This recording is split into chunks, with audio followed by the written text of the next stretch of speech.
Diretamente voor die Selimar aqui na San Nicolás.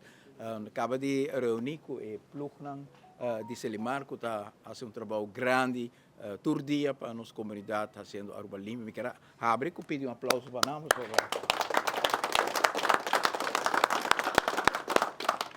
Michel, mas como eu acabei de contrato de 5 anos, agora não verwacht reis, não?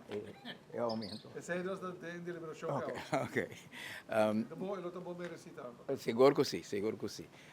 Para nós é importante que na Aruba nós temos esforço na cena grande que agora se todo dia nós vamos ir plugnan de DOE, que hope dedicar também na Eterbouw.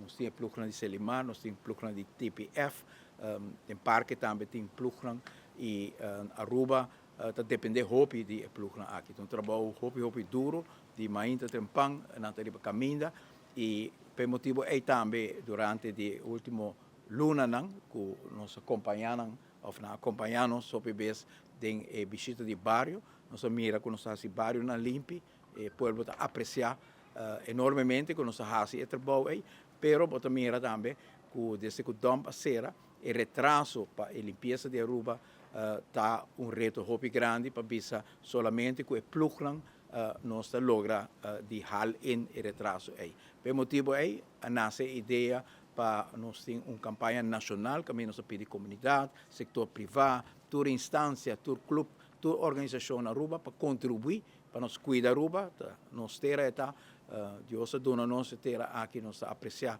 onde nós nasce, onde nós viva e junto fazendo uma qualidade de vida isso aqui é importante também para estar limpo e para nós por manter bonita também.